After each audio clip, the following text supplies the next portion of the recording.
With threats to our nation waiting around every corner, adaptability is more important than ever. When conditions change without notice, quick strategic thinking is crucial. And with obstacles consistently impending, determination is essential in overcoming them. It's this willingness, decisiveness, and resilience that sets Marines apart. With our fighting spirit, we don't just fight battles, we win them. Marines are the constant our nation counts on to fight the unknown. And through adaptable problem solving, we do just that.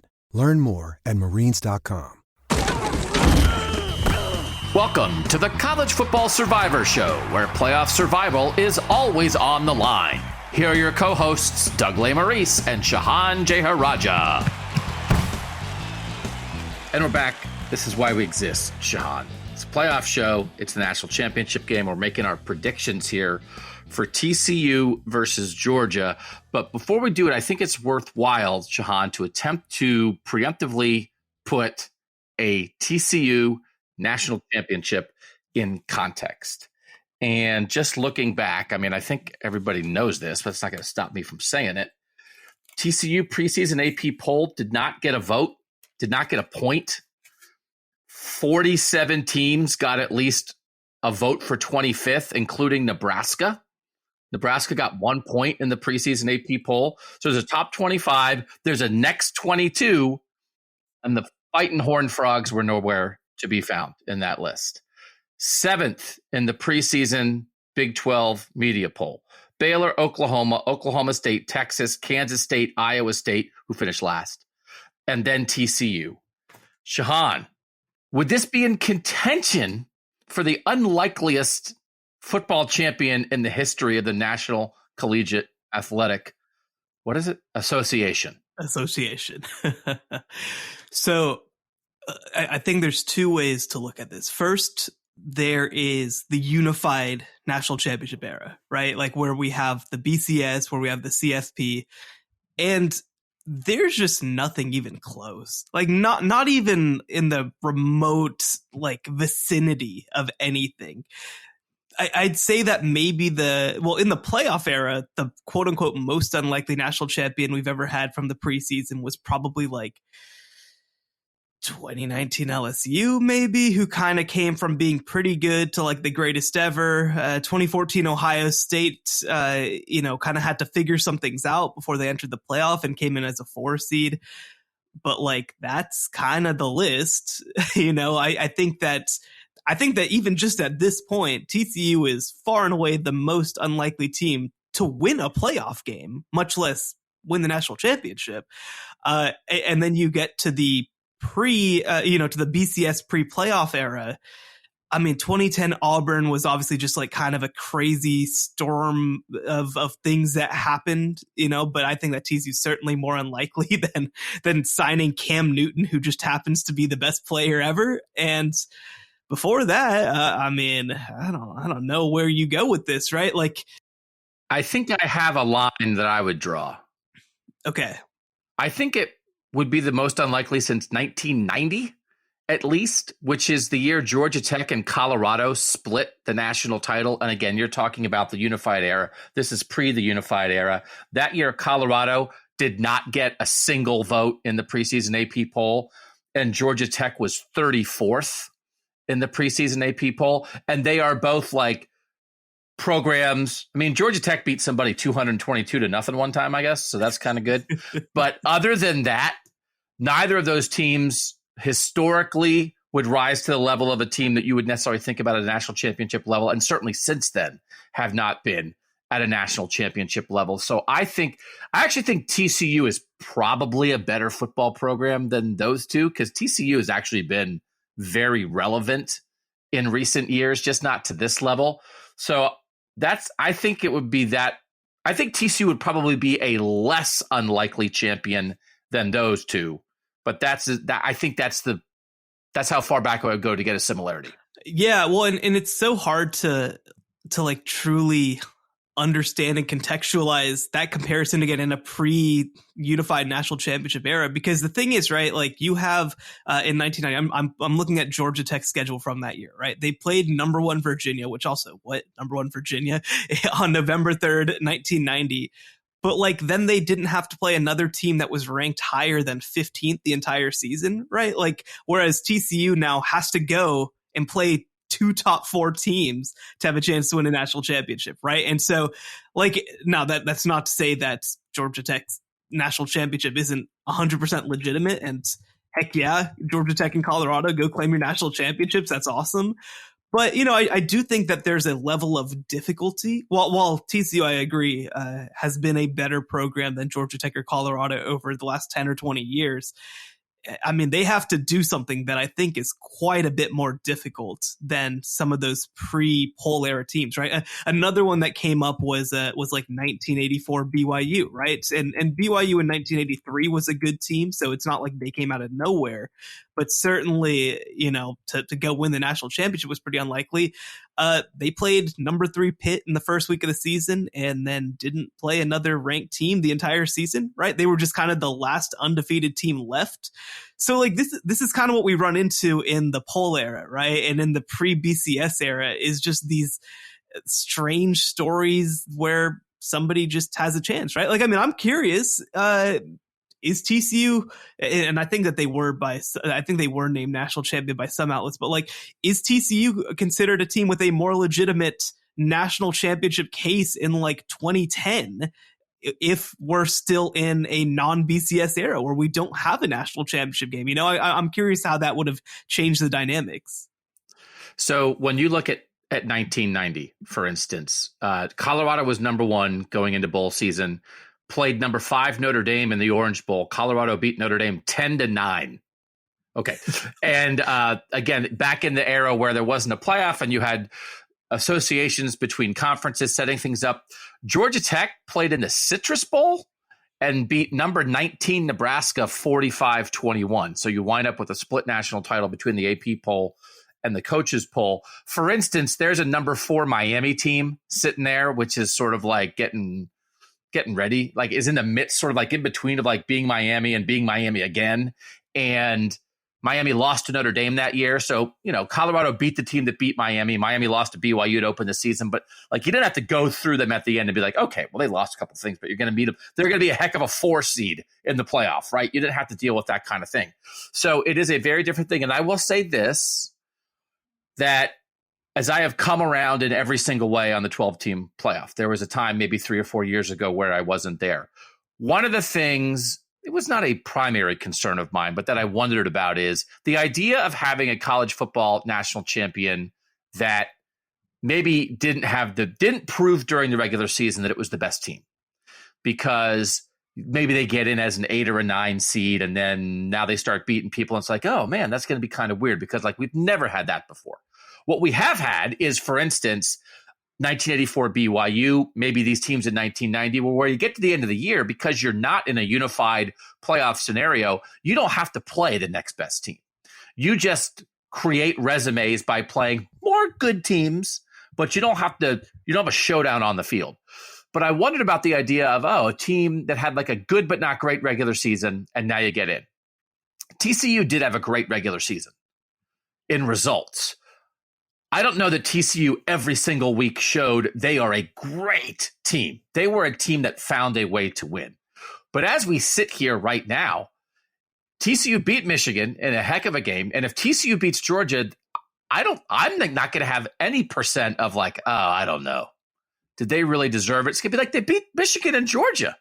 They earned it. So that shows me that in the 12-team playoff, if I thought I might ever have a thing in the back of my head of like, that team kind of backed in and then made a run, this is showing me no, because the point is you made the run. We've lived in a world where, hey, congratulations, Georgia Tech, you beat number 19 Nebraska in your final game and you got a share of a national title. That's not how it is anymore. Whatever you do, however you get in, even if you back in, you can't back in through the playoff. You earn it through the playoff. So 100% TCU will be a absolutely deserving national champion. And it reassures me of like, if there was any last little thing in my head about a 12-team playoff, it's gone. Because, man, you can't beat these, you can't line up 2 good wins against 2 good teams like this and have any questions. And in a 12-team playoff, you're going to be lining up either 3 or 4 wins.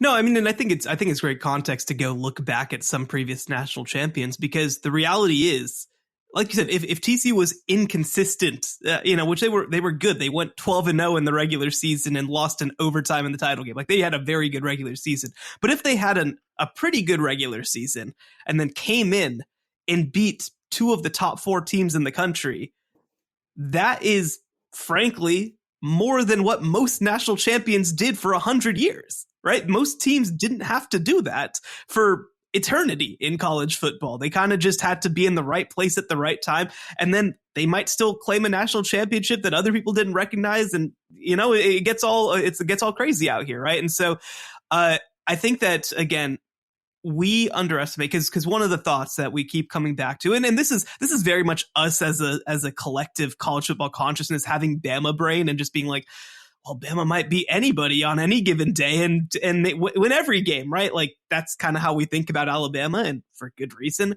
The reality is, I mean, if you, as whatever, Ohio State, who gets in a year that they're not as great as the 8 seed, right? You have to beat like 5 teams in the top 12 to win the national championship. That's a lot. I think that we are totally underestimating the idea of having to play an extra game against a top 12 opponent, because you look at Michigan playing against a top 5 team. You look at Ohio State struggling against a top 5 team. You look at the reality is, most of these top 10 teams are at least good enough on the right day to beat each other. And so if you go through and you win all of them, I mean, that's what it's about, right? I mean, that is again, frankly, far more impressive than what national champions were asked to do in basically any other era. We'll get in the offseason more into my let them lose way of thinking, which is a big part of my 12-team playoff thing, which goes into this. But again, like the way Alabama played against Kansas State, if that was a 5, that was a 6-11 matchup or something, and Bama was the 11. And then it was like, okay, watch out. Here comes Bama. But Bama still would be the Bama that lost to LSU, that almost lost to Texas, that played a bunch of close games. And so either Bama, if it was now getting ready to play a game in a quarterfinal against somebody who had a better regular season than them, in the end, you would either refute your regular season by stringing together 4 great wins. And then I think by the time Alabama would be lifting the trophy, I'm not sure we'd be hung up on, man, if Quinn Ewers didn't get hurt in the Texas game, they would have lost that game. It's like, yeah, but look who they just beat 4 times in a row. Or if you've been an inconsistent team that has high peaks and low valleys and plays a bunch of close games in the regular season and loses some of them, then you're probably not going to win 4 in a row against great competition. So then who cares? So you're either going to refute it or be taken down by it, but you can't back your way through 3 or 4 playoff games. Thank you, TCU, for the clarification. Well, and let's remember, right? So let's say that we had a 12-team playoff this year. I'm not going to try to reseed. Let's just say that Alabama was the 5 seed. Alabama would have to play number 12 Tulane, who just beat USC. Like, they'd beat Tulane. They're a better matchup than USC is for Tulane. But like, Tulane wasn't nobody, right? They found a way to win games. In the second round, they'd have to play Ohio State. In the third round, they'd have to play Georgia. And then in a potential national championship game, they'd potentially have to play TCU. Like, I don't know, man. That's a lot. That's for anybody. That's a lot. And I understand they're Alabama. And again, we get Bama brain. We just assume that when Bama plays a team and wants to be there and wants to play, that they're going to beat them every single time. Well, again, I think the idea of losing in the second round, for example, against Ohio State would actually be more like would be a bigger deal for us in terms of rethinking the way that we look at college football than if they just didn't make the field whatsoever and played in the Sugar Bowl. I think that would be much more significant, and I think that would be much better for college football. And again, I just think that a lot of the things that we get hung up on are probably not actually going to matter when we get into a 12-team playoff. Okay, so we wanted to add some context. We're going to start breaking down this game. I want to say, first of all, that it is a 13.5-point line at the moment as we record on Wednesday morning. Georgia's favored by 13.5. The total is 62.5 in a world where the TCU-Michigan game total in the end was 96. and the Georgia-Ohio State game was 83. So 62.5 in that context seems kind of low. And then you think, 31-28, that'd be a good competitive game. Oh, but that'd be under. So I'm curious what we think about like the game script of how this might go. And then the one thing I want to leave us with before we come back, the last 4 national title games, the winning margins, 28, 17, 28, and 15. So in the 8 years of the playoff, Ohio State handled Oregon pretty well in the first one, won by 20. The last 4 years, last year's game between Georgia and Alabama was the closest. And listen, that was closer until the receiver injuries for Alabama caught up to them and that kind of thing. It wasn't like that was a blowout the whole game. But we've only had 3 one-score games in the national title game in the playoff era. It's the 2 Bama-Clemson games in year 2 and year 3, and then the overtime game, the double overtime game for Georgia and Alabama. So we haven't had like a down to the wire in a world where we just had 2 awesome semis. We haven't had a national title game like that in 5 years. So it would be interesting if we get that. Will we? We'll figure that out next on the College Football Survivor Show. Don't miss the College Football Survivor Show bonus episode this week. Available only on Apple Podcasts. You have to be well coached and you have to know what you need to do if you're going to run this system. When this system comes forward, man, like it's a really good system. And I think that it is one of the more versatile systems in college football because it allows you to attack the run-in gaps. It allows you to attack passing offenses in the quick passing game by having an extra DB on the field. It's a really good system. And I think that a lot of coaches will be looking at what Joe Gillespie did and wonder, look, when we have to play different styles of defense, is this the kind of system that allows us a lot of flexibility? I would wear a TCU defense t-shirt that said, "You can't handle the angles." I would wear that. And the second thing is like, can you imagine if you went to arm wrestle? It's like, Olulolu Timmy is like, "All right, let's arm wrestle. Here we go. Put your hand up here." And you put your hand up and there's no other hand there. And then 2 people grab your elbow and you're like, what are we doing here? This isn't fair. But within the rules of arm wrestling, by that sanctioning body, 2 people grabbing your elbow is legal. And you're like, but it's not arm wrestling. And they're like, exactly. Subscribe now on Apple Podcasts for exclusive College Survivor Show bonus episodes. It's only a kick, a jump, a block. It's only a serve. It's only a tackle, a run. It's only for the fans. After all, it's only pressure. You got this. Adidas.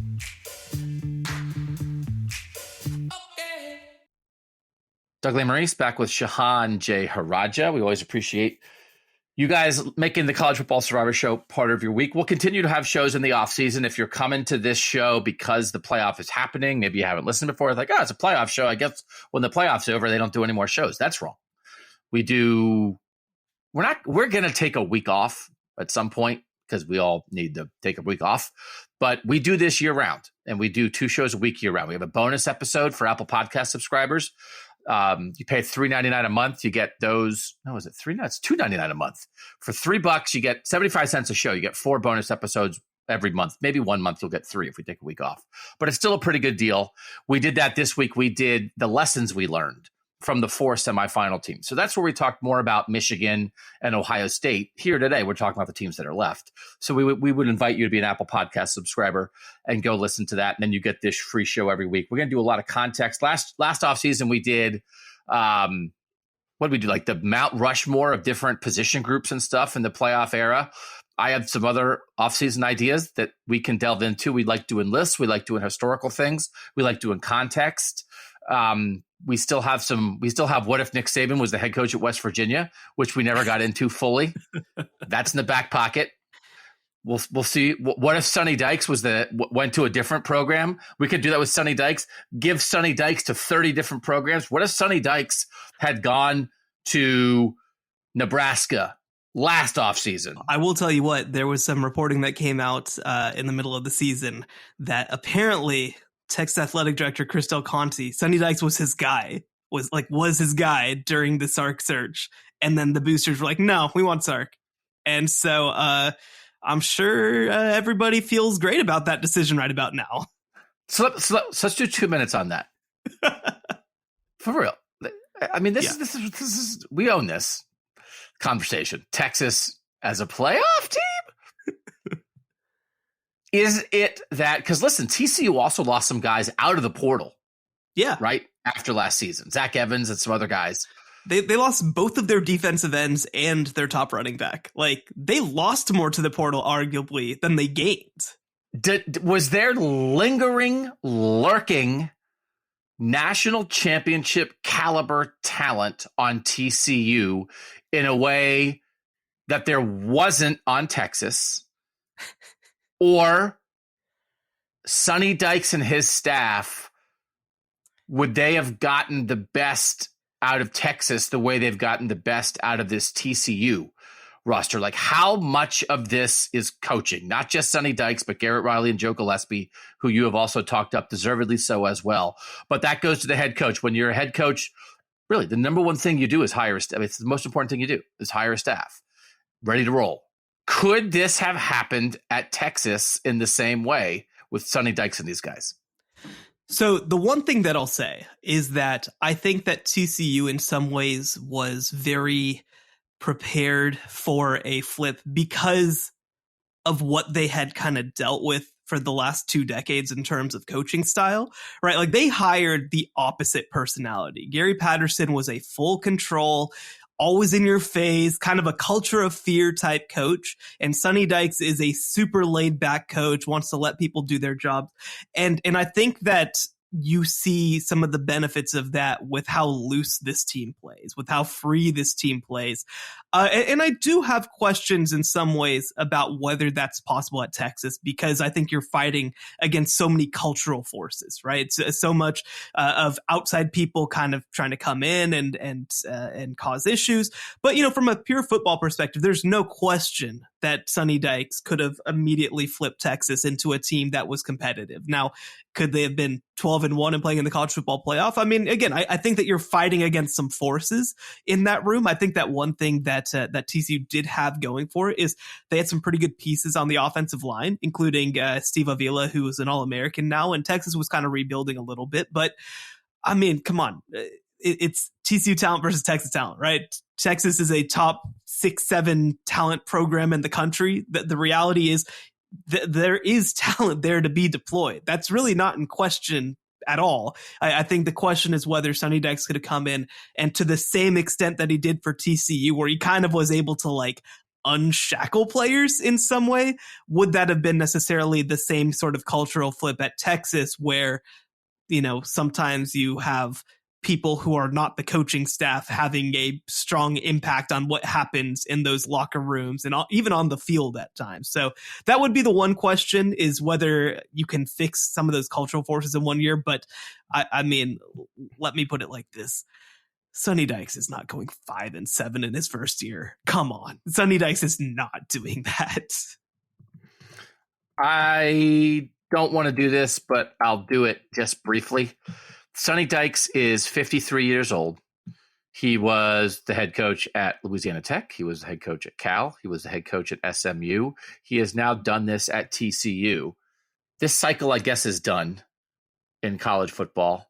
But somebody, I mean, when you do this, my gosh, right? I mean, this is, if TCU is at least good again next year. I mean, someone's going to come at him. Someone's going to come at him, right? Like if, I don't know what, but if they're like a top 10 opening in college football, somebody's going to come at Sonny Dykes.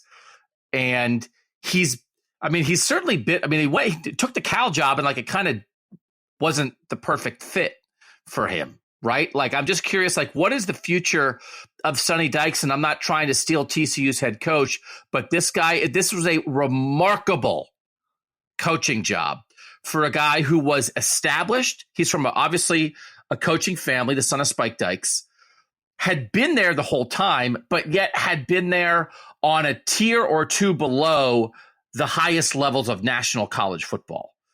When you're the coach at Louisiana Tech, Cal, and SMU, it's not like people on a playoff show are talking about you all the time, even if the people around you know, hey, that guy can coach. Is Sonny Dykes going to be viewed as one of the 10 best coaches in college football? And if he is, what does that mean? So here's what I'll say. I feel like I can speak pretty well to Sonny Dykes in terms of national people. So Sonny like you said, coach at Louisiana Tech, super successful there. Coach at SMU, super successful there. Now, obviously at TCU, the most successful first-year coach probably ever. He went job hunting when he went and took that Cal job, right? He took the first sort of big Power 5 job that was open, and he had success there. They won 9 games there with Jared Goff, of course. Ultimately, though, just not a good cultural fit, had disagreements with the athletic department. Obviously, look, over the last 15 years, Cal has de-emphasized football as much as any Power 5 program in the entire country. And ultimately, he was actually let go because he was trying to interview for the Baylor job and kind of trying to find his way out of Dodge, right? So I think that all this to say, Sonny Dykes is very selective about where he is going to be. I think he understands that his bread is buttered in the state of Texas. I think that he understands that that's where he's been the most successful. That's where he has the most ties. That's where he understands the game the most. And so I don't think he's just going to, if the Penn State job opened next year, I don't think that he'd just jump because it's a good job. I think that Sonny Dykes probably could have put in more of a case at Auburn if he wanted to. And I don't think he had any interest in doing that. He signed an extension before this coaching cycle when some of these big jobs had already opened across the Southeast and all that sort of stuff. So that's not to say that Sonny Dykes is guaranteed to be a TCU lifer, but he is very happy there. TCU can pay him. They're not going to pay him $10 million a year like some other places might, but he can coach there for 15 years if he wants to. He can have a statue outside the stadium right next to Gary Patterson if he wants to. And certainly I think that for him, he's sitting here. And by the way, again, like you said, his father, Spike Dykes, was the head coach at Texas Tech for, I believe, 13 years. He was a lifer at Texas Tech, even though he probably had opportunities to go elsewhere. I don't, again, this isn't to say that Sonny Dykes is a lock to stay at TCU, but I feel like Sonny Dykes believes I can make a lot of money. I can live in a great place that I enjoy being in. He talked to me over the offseason about how one of his favorite things is he lives really close to the stadium and he can walk to work because of where he lives and because of the setup of TCU's campus and because of how good a city Fort Worth is. And so I think he's very happy. He has relatively young kids. I think he wants to be in a place for a long time. And I don't think he has any desire to just go job chasing for the sake of job chasing. Now, somebody offers you $10 million, you have to answer some questions potentially, but I think that Sonny Dykes would be very happy to be the coach at TCU for 10 years. Can you imagine the boosters at Texas A&M right now? They're like, we paid what for Jimbo? For Jimbo Fisher. In year one, we get in year one. If Jimbo really implodes next year, right? Like that's the kind of thing I'm thinking about. If Jimbo really implodes and Texas A&M is like, all right, that's it. And it's like, how about this guy? Well, this guy over here who made the national title game in year one. So, okay. So congratulations. There's great coach. There's great coaches. And it's funny to me, like with anything, it's an incredibly difficult job. Now they're well compensated and they chose it. So nobody needs to feel sorry for them. It's a very difficult job. There are some people who make a very difficult job look very difficult. And there are some people who make a very difficult job look kind of easy. Doesn't mean it is easy. But Sonny Dykes, he doesn't look so hard right now, right? Hey, well, we picked the wrong quarterback. It's all good. Hey, that Quentin Johnson, he's pretty good. We've got a good offensive line. Let's play this 3-3-5. We believe in it. Everybody have a good time. Good luck, boys. Let's go. And then meanwhile, other people are like grinding it out. Like every single one is like, oh, I can't believe it. It's like, doesn't have to be that way. Yeah, I will say the one thing is, I think TCU is probably going to be an 8-4 team next year. They just are going to lose a lot of talent. And the one thing about being at TCU versus being at Ohio State or being at Alabama or being at some of these other places is that you can't just assume replacing everybody, right? You can't just assume that, we lost Garrett Wilson and Chris Olave to the draft, so we'll just add the best receiver in the entire country to replace him, right? Like it doesn't work like that. But obviously, I don't think that this is for anybody who's hiring, this shouldn't be a one-year decision, right? This should be an understanding of what he can do over the course of a couple years. And two, when you look at how they're recruiting relative to TCU and the guys that they're adding in as transfers, like they're going to be good again very, very soon. It just might not be right after losing your top 10 pick at receiver and your Heisman finalist quarterback and your All-American offensive lineman. I think there are some comparisons with Luke Fickell and Cincinnati, where they build up to something at Cincinnati. And then this year, Cincinnati still had a very good year, but not the same level of making the playoff. And they'd had two remarkable regular seasons back to back. And then Luke Fickell, I think, in analyzing things, it's like, okay, long term, long. Can I do this frequently enough to say, well, this is the place where I want to do it? Or would I be open to going somewhere that's a cultural fit that has greater resources? And so Wisconsin has that over Cincinnati. There would be programs potentially in the SEC or maybe some other places that would have that over TCU. And then maybe in a long term would Sonny Dykes have to think about that. But in the meantime, let's talk about this TCU offense versus this Georgia defense as we start to break down the national championship game. When you look at, and we certainly had conversations about Quentin Johnston, and we talked about, hey, should they target him 14 times in the semifinal like they did in a couple games earlier this year? And I don't know what the targets were, but he had 6 catches for 160 or something. Like, he did his thing. And you look at what Marvin Harrison Jr. did, especially early in the game against Georgia for Ohio State. Now, they targeted, I think Marvin Harrison was targeted on like 8 of the first 20 plays or something for Ohio State. They fed that dude.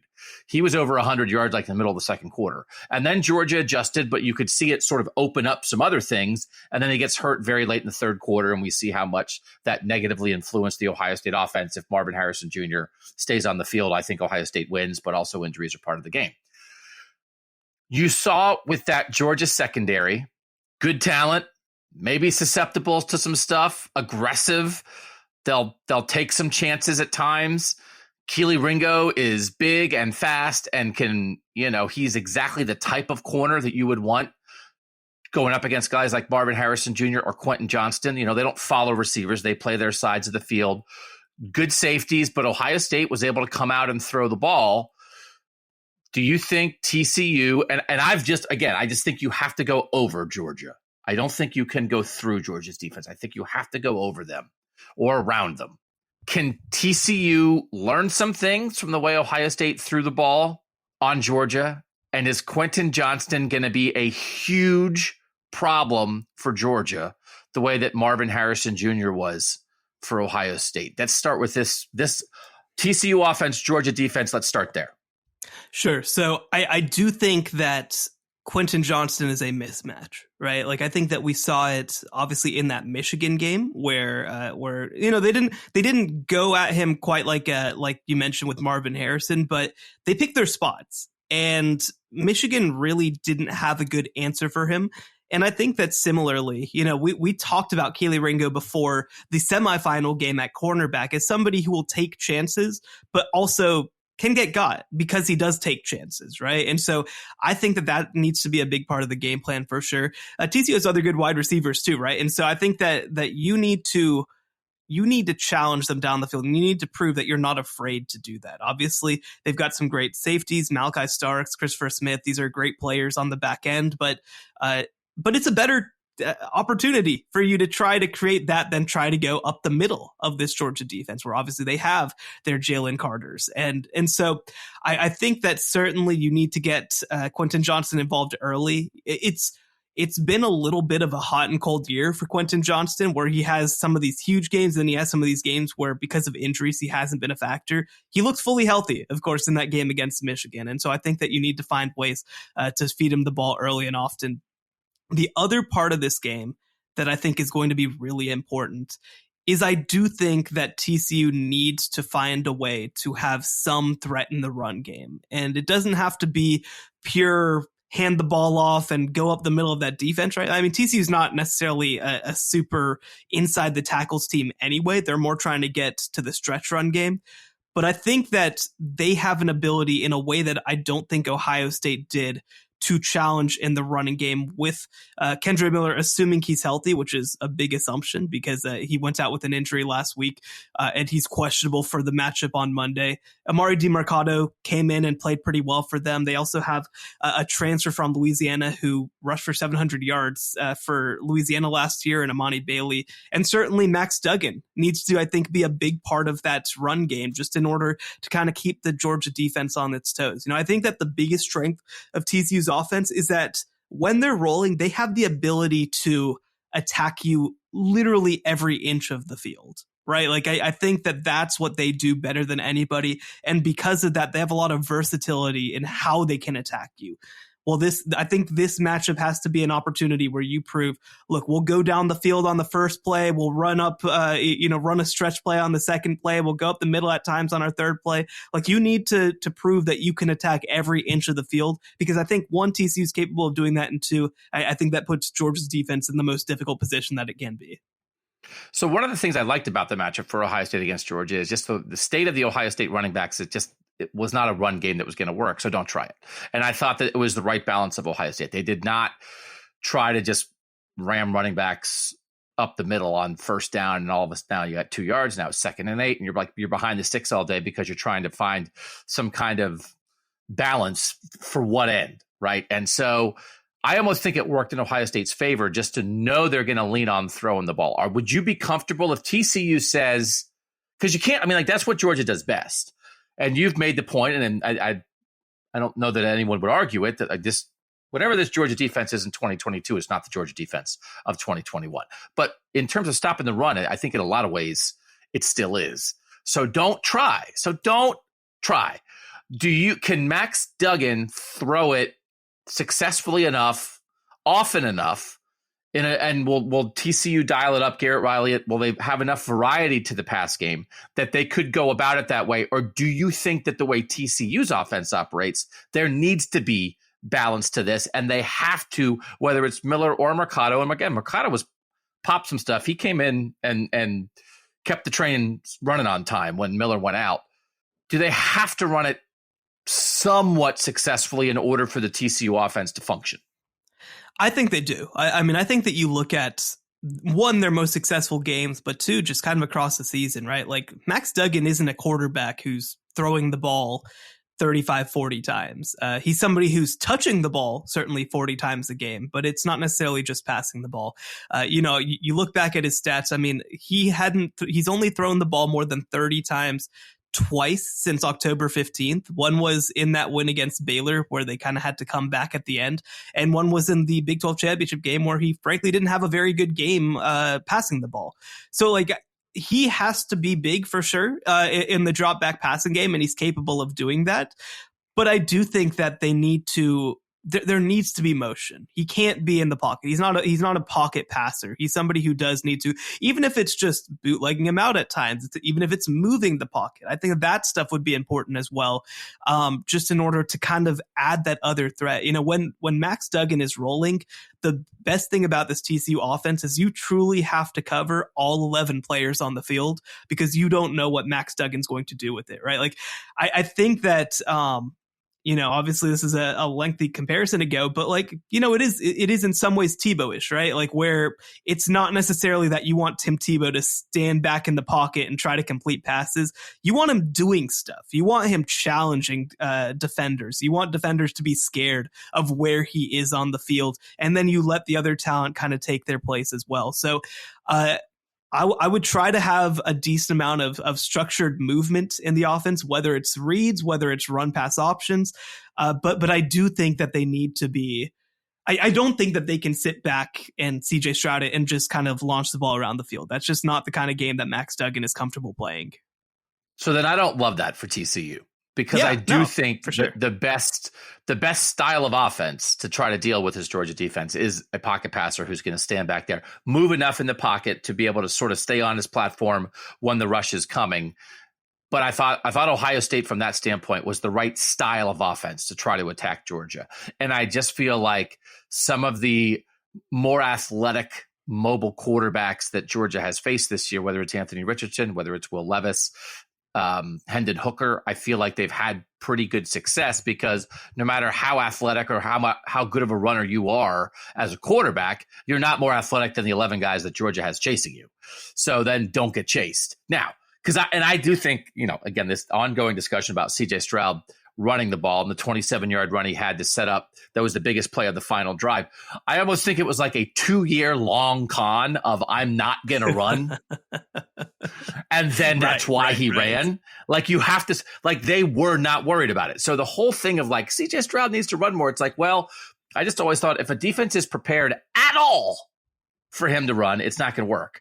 And then when they're like, nope, he's not going to do it. Then he was like, aha, now I'll do it. So that worked in that situation. But Max Duggan, like on the board, when Glenn Schumann and Will Muschamp are like writing down, what do we have to worry about? Max Duggan, like doing some stuff with his legs is like pretty high on the list, right? Whether it's called runs or scrambles. And Georgia's going to be ready for that. And then that part of it, I don't, because it goes back to sort of the conversation we had on the Apple Podcast show of, in the end, Georgia and Ohio State was a matchup of teams that recruit at a high level from a talent standpoint, and Michigan and TCU, from a high school talent standpoint, don't recruit at that level. And so actually that was advantageous to TCU, maybe even if people didn't talk about that enough before the game. And now there's a bunch of 5-stars chasing Max Duggan in a way that he has not faced this year. No, for sure. I think that one of the questions I'm going to be very interested in is you're going to have a combination, because I think you're right. You look back at that Tennessee game and Georgia was able to take that passing game away in a lot of ways. Tennessee's offense is built so much around scheming guys open. Whereas I think that one thing that I'll be curious about for TCU heading into this matchup is I think that they have that athletic quarterback, but they also have individual receivers who can win one-on-one matchups against Georgia defensive backs, which I don't think that Florida had. I don't think that Kentucky had. Obviously Tennessee had it in terms of pure talent, but that's not really what their system is. They were kind of comfortable to run their system, and Georgia was fine to sit back in zone and kind of know that they could react with relative speed to one-on-one matchups. So I think that that's going to be a big part of the game, is just, can Quentin Johnson, and also can some of these other guys, can Darius Davis, can Tay Barber win some of these one-on-one matchups in the intermediate part of the field and give Max Duggan a safety blanket? Because like you said, the Georgia defense triggers as fast as any defense ever. That's just what they do, is when they see that you are trying to make something happen, they're coming for you. And so I think that the question is going to be for Garrett Riley and for Max Duggan, can you use that momentum against them? That quick trigger that they kind of come at you with. Can you create opportunities where you get them to trigger and then you kind of build pass plays off of that? I think that's a tough question, right? And I do think that Max Duggan, like you said, is going to have to do some dealing from the pocket, which is something that we saw. I mean, we saw Max Duggan made a huge throw on sort of a post route in the game against Michigan that really set up a touchdown, right? Like, he can make some of those throws. I just, the big thing is obviously he has not faced a defense quite like this in terms of the pure athleticism and the closing speed also of these defensive backs. This was a semifinal round filled with explosive plays. Georgia and Ohio State both had a bunch of explosive plays. As you talked about on the Apple show, Michigan's almost entire offense was built on explosive plays. Can TCU be explosive enough? Do they have to be explosive against this Georgia offense, or can TCU march? Can they march consistently to get into the 30s without dropping some huge plays in there? I think that we are going to figure out early, because remember, Michigan obviously doesn't have the defense that Georgia has, but TCU had a 62% rushing success rate against Michigan, which is like 90th percentile, right? And so I think TCU is going to try to test it early. They're going to try to figure out, look, can we get any success going against this? Can we march down the field, right? Because the last game against Michigan was the team that was wholly reliant on explosive plays, and TCU was the team that marched down the field. And so I think that TCU is going to try early to figure out, look, can we be methodical, or do we need to kind of open the bag? I think that they don't want to open the bag right from the start, because the thing is, right, when you hit some of those chunk plays early, those plays are probably gone later in the game. So I think that they'd like to kind of keep them in their back pocket as long as possible. So I think that TCU is going to be able to have some success moving the ball methodically. But if there's certainly a world where Georgia just shuts all of that down and they have to be explosive. And I think that's a very difficult place for TCU to be, even though they are the most explosive team in the college football playoff. That's that side of the ball. I think it is potentially a tough slog for TCU, just with the way that things match up. Let's flip it and let's talk TCU defense and Georgia offense. We'll do it right after this on the College Football Survivor Show.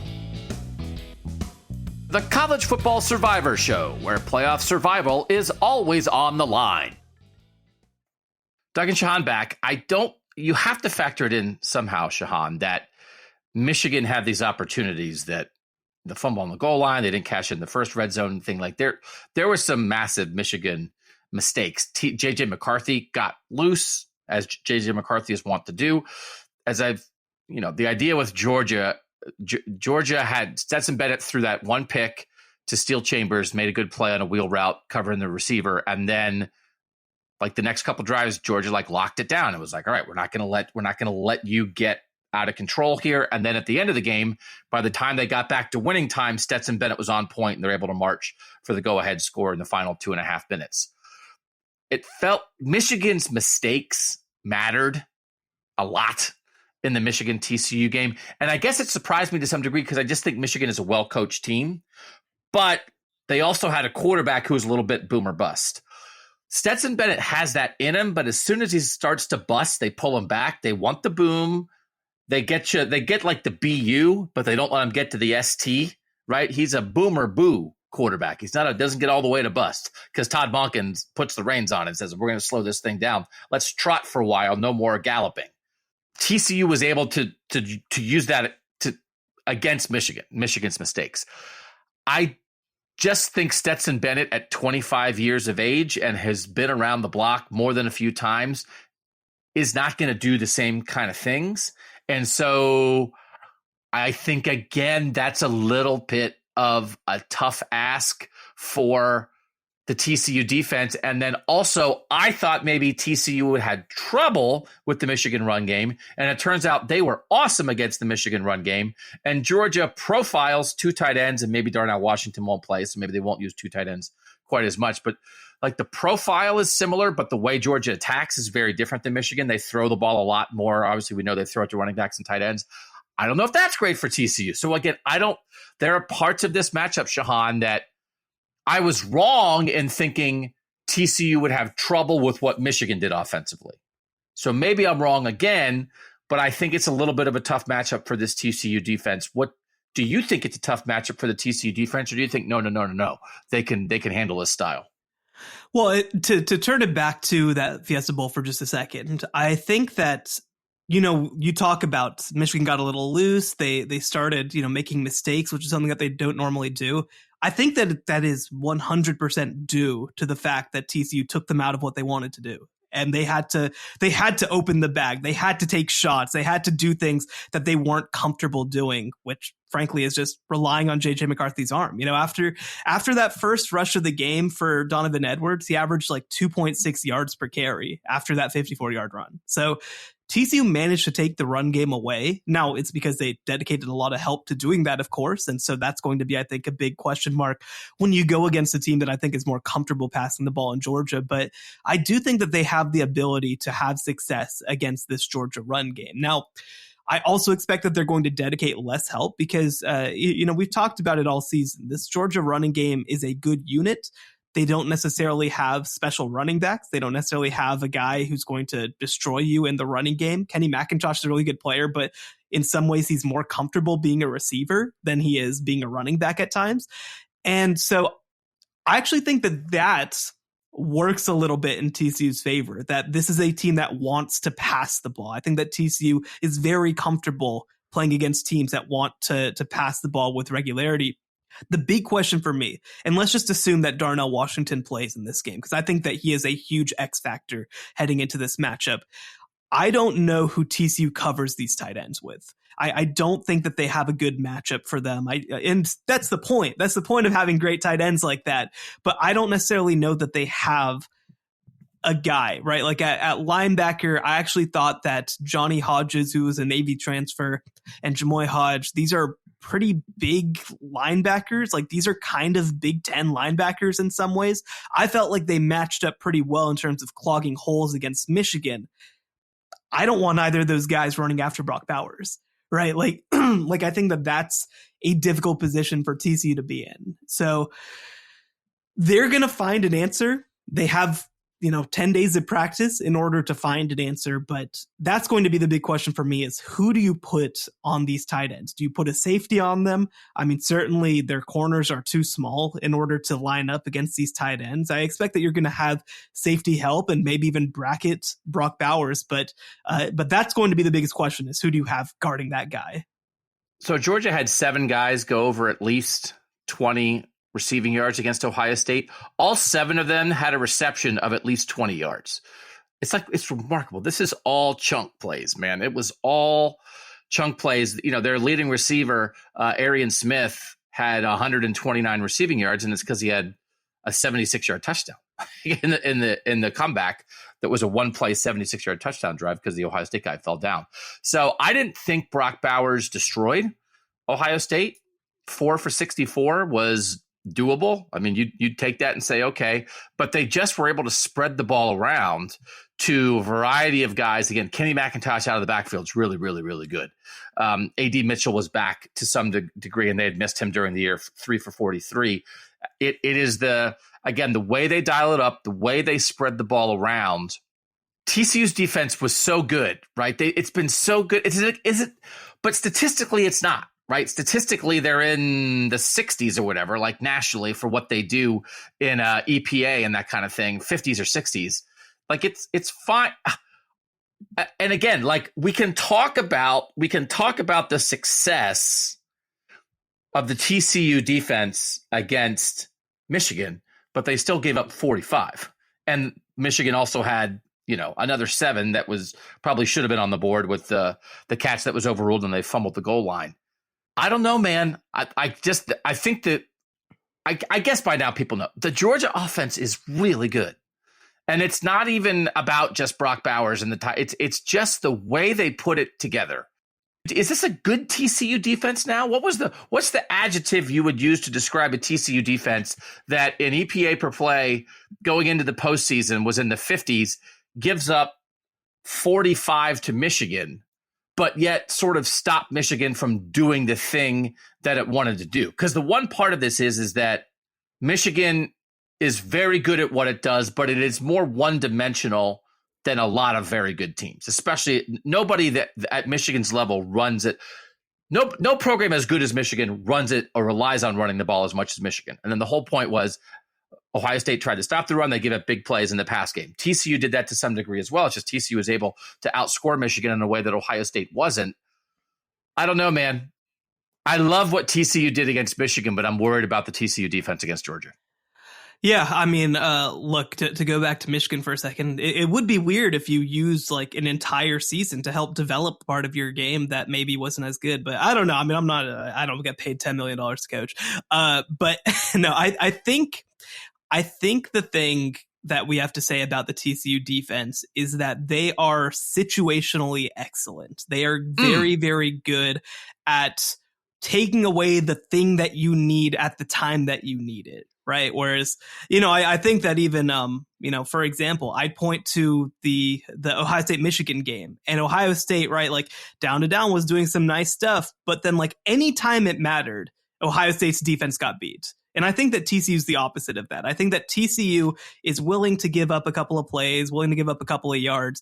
But for example, right, they're like, we understand that Michigan's going to be able to get some yards and some points on us, but we're not going to let it happen in an efficient way and the way that Michigan wants to live, which is, of course, running the ball. We'll deal with JJ McCarthy having to throw bombs all day and maybe give up a couple of them. And by the way, like, again, you look at the success that he had, a lot of it was on like trick and gimmick plays. Like they were explosive plays that Michigan really had to kind of like pull out of their bag at the last moment. Like they didn't have consistent success at all running or passing the ball. And so I think that that's what TCU is going to try to do in this game. They're going to try to say, we're going to try to take these tight ends out of the game one way or another, right? Because there's such a safety blanket for Stetson Bennett. There's such a, that any given play, one of these two tight ends is going to be available. And by the way, I think that it's also relevant that when Darnell Washington went out of the Ohio State game, that's when Georgia's offense struggled. is because they were struggling to adjust without having these two game breakers in the game that you knew could catch the ball at any given time. So the big question for me, I think, with this TCU defense, let's just say that they're able to limit Brock Bowers, and let's say that they're able to limit Darnell Washington. I think the game's going to come down to, can you both do that and still have the safety help in the running game, or are you going to get run over a little bit? And the other part of it is, TCU's cornerbacks are substantially better than Ohio State's cornerbacks. Obviously, Travis Hodges-Tomlinson won the Thorpe Award as the best defense back in the country. Again, probably wouldn't have been my pick, but he's an All-America type player. Josh Newton on the other side, I think, has been close to as good as Trey Hodges-Tomlinson as well. And so I think that the big difference between what Georgia did in the last game and what they'll do in this game is I don't expect the Arian Smith play, right? Like, I think that Ladd McConkey is going to be a non-factor in this football game because I think that TCU's corners have the ability to take him away. Now, you mentioned it. So many players in this game caught a pass of longer than 20 yards. So like you gotta be fundamentally sound. You gotta find ways to line up guys who aren't going to get beat, and do that all while trying to still scheme away the tight ends as well. That's the hard part. And also Georgia can run the ball at a pretty high level. They can do everything is the point. But I think that TCU will be able to do things to make Georgia feel uncomfortable offensively, even if they're still productive, if that makes sense. Let's make our picks here. And again, people have to respect us because we were so on it. You're a Texas expert. I don't know if I'm an Ohio State expert, but I've been around Ohio State a long time. You picked TCU to beat Michigan. I picked the Georgia-Ohio State score exactly right. So listen to us, people. So let's make a comparison that maybe isn't fair. But I was at the Final Four, the national championship game in college basketball, when Butler played Duke, the first time Butler made the national title game. And my angle on press row as Gordon Hayward released that 40-footer at the buzzer. I'm an unbiased observer. Shehan, I don't know if you realize that. Of course. Yeah. So I stood halfway up out of my seat when that ball was in the air, because I was right in line. I was right behind Hayward as he shot it, and I had the angle. So I had the angle on it the whole way. And I started to stand up and I said, it's good. Because it was I thought it was in. And then it hit the backboard and hit the rim and bounced out. So in that game, Butler, right? Underdog story Butler goes up against Duke, loses by 2, and I thought they were going to make a 40-footer, the buzzer, to win it. Butler goes back to the national title game the next year. Remarkable. And Butler shoots 19% from the field against UConn and loses 53-41. So my question is so if TCU's Butler, I don't think it's terrible because Butler's good. Butler isn't like George Mason or whatever. Butler had real, Gordon Hayward, right? And then they didn't have Gordon Hayward the next year. It's like Shelvin Mack, and they had real dudes. It was an underdog team that turned out to have real dudes. So if that's a comparison of TCU, which one of those results are you getting? Are you getting hanging in till the bitter end, tooth and nail, or are you getting shooting 19% from the field and you only score 41 points and lose by 12, and you were up at halftime, you get blown out in the second half, and it's not really competitive at the end? I'm worried about TCU here. I'm worried about TCU because I think there's two things here. One is Michigan, as much as TCU forced Michigan to be an explosive offense and took away their bread and butter, I mean, my gosh, the guy's butt was probably in the end zone. That probably should have been a touchdown. The things that happened to Michigan and that Michigan did to itself, how that's your play, a little quick handoff to the fullback linebacker guy, that's your play. Come on. Michigan got some bad luck and then also shot itself in the foot. And TCU took advantage, but that seemed really necessary for TCU to win. And then I think Georgia was, in some ways lucky, right? It's a 50-yard field goal. It's not a guarantee, but it's a coin toss of who's going to win in that moment. So Georgia has some luck there, but I think they went up against an Ohio State team that's the style of offense that's built to attack Georgia. I don't think TCU's as built for this matchup. It doesn't mean they're not built for the big stage, but I don't think TCU's is built for this matchup. And when we think about the talent discrepancy, I think it was a really good point you made on the Apple Podcast show that, again, Michigan's good, but Michigan's just raw talent is not the same as Ohio State and Georgia's. So TCU then, when it got in a game like that, could hang. And now they're going to play Georgia. And I think we might see that. That could show up in a really big way and be like, oh, this is the difference between a team that recruits like the number one recruiting team in the country and a team that recruits like in the 30s or 40s. And that's going to show up here. So I don't like the matchup for TCU. It doesn't mean I don't like TCU, but I did like the matchup for Ohio State stylistically. And then I think I was wrong. I can see where now I was wrong about TCU Michigan. So I'm going to take 41-26 Georgia. And I'm wondering if it might be more of a blowout than that. But that is over the total. And that is Georgia covering the 13.5. And I think it's possible that by like the middle of the second quarter, we're just like, okay, yeah, this is a bit too much of an ask. TCU has beaten some excellent teams this year, and they are an excellent team. But yeah, this is an animal of a different color, and it's too much. And here we are, and it's more like, again, 28-17, 28-15. Those are the margins of the last four national title games. I'm wondering if we might be living in that world again. So I've got 41-26 Georgia. What do you got? Let me ask you one question before I make my pick. So you watched Ohio State play against Georgia, and you watched Ohio State play against Michigan. Like, what was the difference between Ohio State scoring 41 on Georgia and 23 on Michigan? I think indoors mattered a lot. I think it wasn't their rival, and that mattered. And I just think they had a better game plan. And I don't know that it was a ton about the individual players on Michigan and Georgia or the way that those defenses attack you. I think it had more to do with the situation and the environment and the month off and the intangibles and the motivation and Ohio State letting it loose as opposed to maybe being a little tight and that kind of thing. And Ohio State just like acknowledging like, we're not even going to try to run, like that kind of thing, which I think freed them up a little bit. So I think I know what you're asking, but I don't know that I think I learned much about Michigan or Georgia from that as much as I learned about Ohio State. So I'm not sure how to then apply that Michigan-Georgia comparison to TCU since they're going to go through the same thing, which is play Michigan first, play Georgia second. What do you think? Yeah, well, I think my big question is, look, Michigan has multiple NFL players in their front, right? They've got Mozzie Smith, who's going to play at the next level. They've got Mike Morris, who's going to play at the next level. Both those guys were All-America contenders and are huge players who move super well.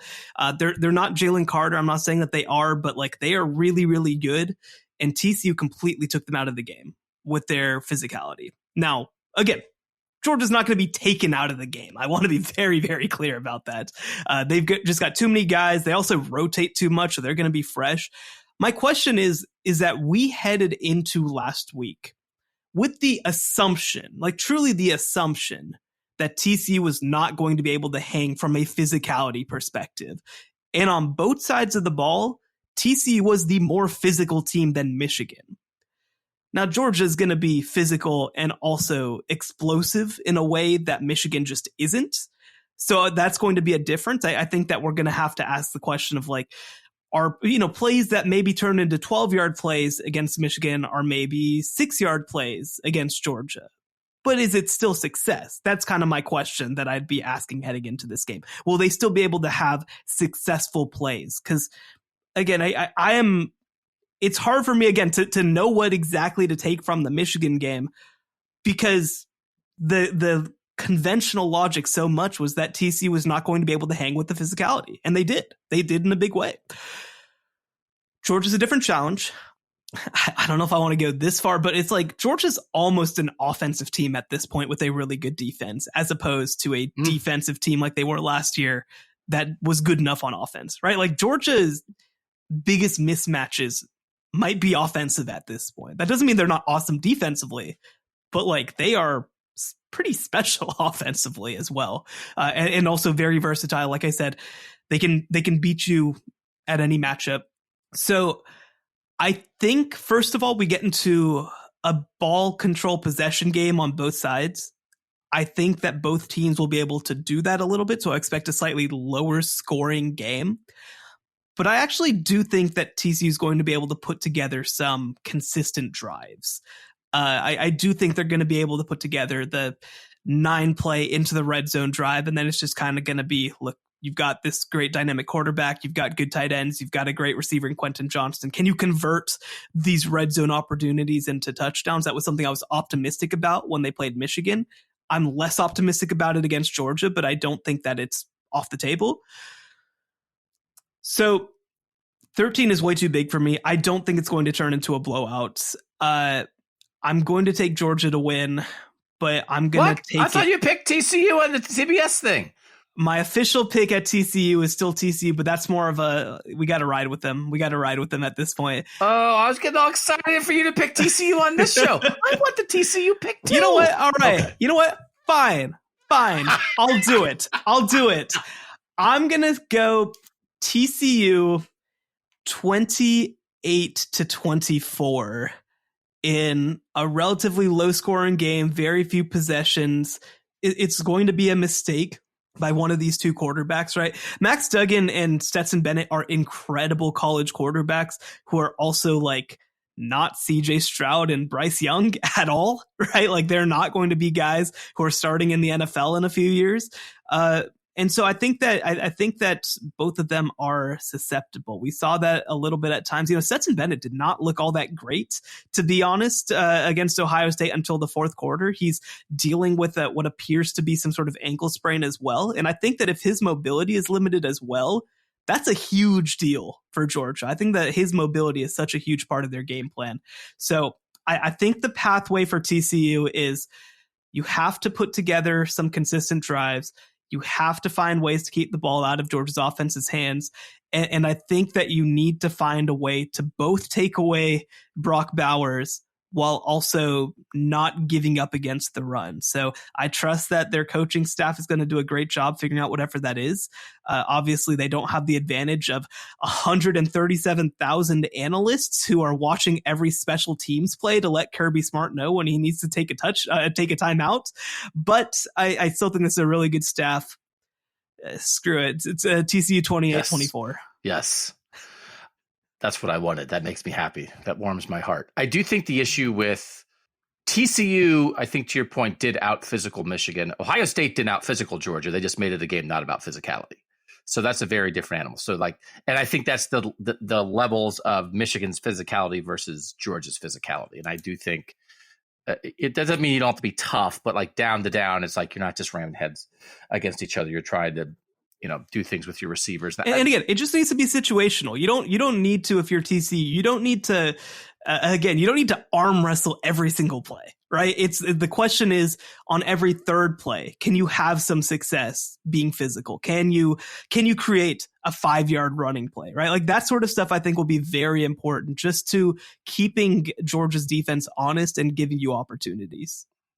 Ohio State had that huge pick. Georgia only punted twice. In that game, they didn't punt in the first half. So like they just were kind of able to do what they wanted to do offensively for most of it. And that's what Todd Monken and Stetson Bennett do with that offense. Like we just, more often than not, we can do what we want to do. And again, they had more explosive plays than I expected against Ohio State. But the idea that sort of like down to down, they were sort of in control of what was going on, that did not surprise me. And I think that could be a problem for anybody that faces Georgia. Again, I mean, they've had some weird games. They almost lost to Missouri. They only scored 16 against Kentucky. I get it. But like in ideal situations, in an ideal game, I don't know that it's much about your defense. I think it's more about how Todd Monken's going to move these pieces around the chessboard and make life really difficult for you. So in the end, I've got 41-26 Georgia. Shehan has 28-24 TCU. We hope you guys enjoy the national title game. We'll be back next week to talk about what happened, to put the season in context, to maybe spin a little bit forward as we think about what will be the final year of the 4-team playoff next season. But for now, if you want to go try the Apple Podcast with lessons learned from the semifinals, that look back a little bit more. Here we wanted to look forward to what's going to happen on Monday night. We appreciate you guys making us part of your week. For Shehan Jeyarajah, I'm Doug Lesmerises, and that was the College Football Survivor Show. The College Football Survivor Show, where playoff survival is always on the line.